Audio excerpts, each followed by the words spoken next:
É possível mesmo ensinar o bem-estar? Bem, é possível sim, mas vamos sair da superficialidade. Tem muita gente vendendo aí soluções mágicas e promessas falsas, na verdade.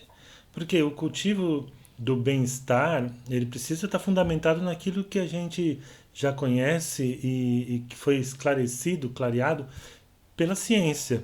A psicologia positiva, a neurociência, a psicologia em geral.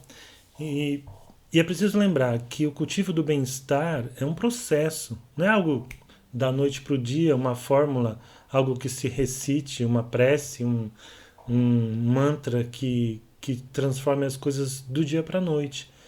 Primeiro, por exemplo, é necessário um profundo trabalho de autoconhecimento, né? Nesse exercício do cultivo da sua singularidade, então do acolhimento das suas vulnerabilidades, do, da consciência do seu lado luminoso, do seu lado sombra, das suas forças, do seu tipo psicológico, das inteligências que você traz mais desenvolvidas, dos seus valores, daquilo que te motiva, daquilo que te envolve, que te engaja, enfim, o cultivo de você, do seu eu.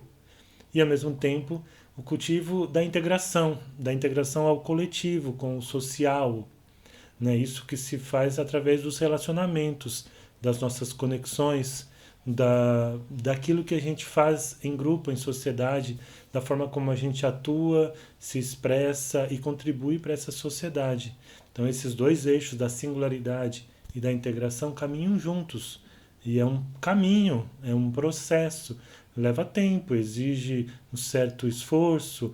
Quando a gente quer de fato cultivar, quer fazer do cultivo do bem-estar algo como um trabalho realmente intencional. Isso é uma coisa.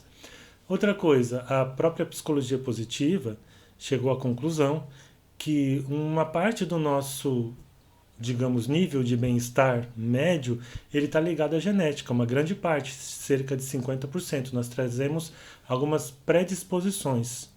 Uma outra parte está ligada às circunstâncias, onde eu vivo, onde eu moro, com o quanto eu ganho, as minhas condições externas, ok. Mas existe também uma parte considerável que chegou a se falar em 40%, mas assim, eu não gosto de falar em números exatos, tá? Mas acontece que existe, além da genética e das circunstâncias do contexto, uma parte considerável que depende de nós, uma parte considerável do nosso nível de bem-estar que depende de nós, ou seja, das nossas ações intencionais ou das nossas escolhas. Se uma parte interessante do nosso nível de bem-estar depende das nossas escolhas, a gente pode focar nisso, aprendendo a fazer melhores escolhas. Há vários modelos, vários frameworks para se trabalhar o bem-estar. São frameworks ou modelos que a gente utiliza justamente para ensinar o bem-estar, para treinar certas habilidades. Sabe, o bem-estar ou a felicidade, ela envolve certas habilidades.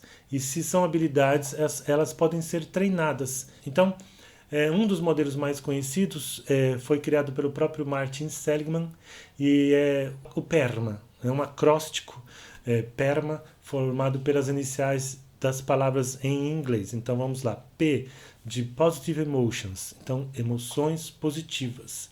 E está provado que quanto mais emoções positivas a gente consegue ter, sentir, provocar em nós mesmos, mais aumenta o nosso nível de bem-estar. Então, se é assim, por que não cultivar intencionalmente? E essa é a palavra-chave, a palavra que eu adoro usar nos meus treinamentos com jovens, crianças, e no meu livro Faz Sentido para Você, eu falo várias vezes intencionalmente. Por que não intencionalmente cultivar, criar situações que me tragam emoções positivas? Segunda letra do PERMA, então, P foi de Positive Emotions, agora E de Engagement, engajamento, ou o famoso flow. A psicologia positiva descobriu também que pessoas com altos níveis de bem-estar, elas têm muitos momentos de flow, de engajamento naquilo que elas estão fazendo. Então elas buscam atividades, se dedicam a atividades que as absorvem de uma maneira muito prazerosa. né? Como aquela pessoa dançando, aquela pessoa pintando, aquela pessoa até mesmo lavando louça, ou fazendo uma pesquisa no computador, ou produzindo uma música, é, dando uma aula, se ela for professora, seja o que for, costurando, cortando um tecido, se for isso que ela gosta, se naquele momento ela se envolve de tal maneira que ela esquece até o tempo, esquece de tomar água, esquece de ir no banheiro, ela se entrega e se sente energizada por aquilo, então isso é o que caracteriza esse momento de flow. E é sempre uma tarefa que envolve um desafio e habilidade se contrabalançando. Então, eu sempre me desafio um pouco mais, mas eu tenho as habilidades que eu preciso para vencer aquele desafio e eu vou vencendo e subindo de fase, como no videogame. Então, isso também me empolga. Então, por que não intencionalmente buscar situações que me coloquem em estado de flow? Ah, eu ficava em flow quando eu era jovem pintando camisetas.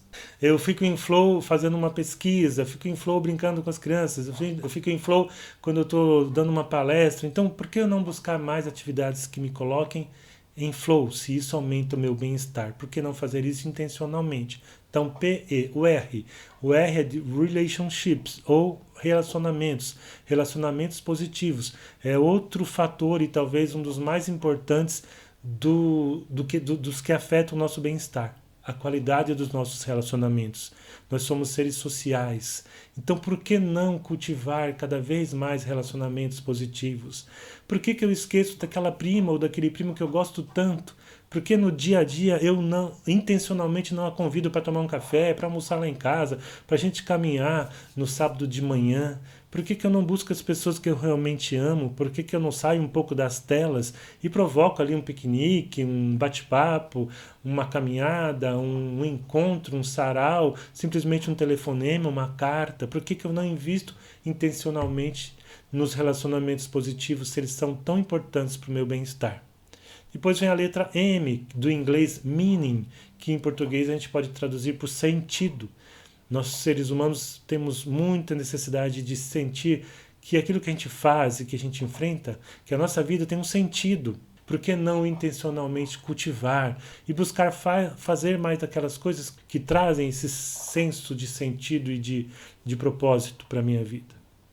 E a última letrinha, o A, é de accomplishment, que é realização.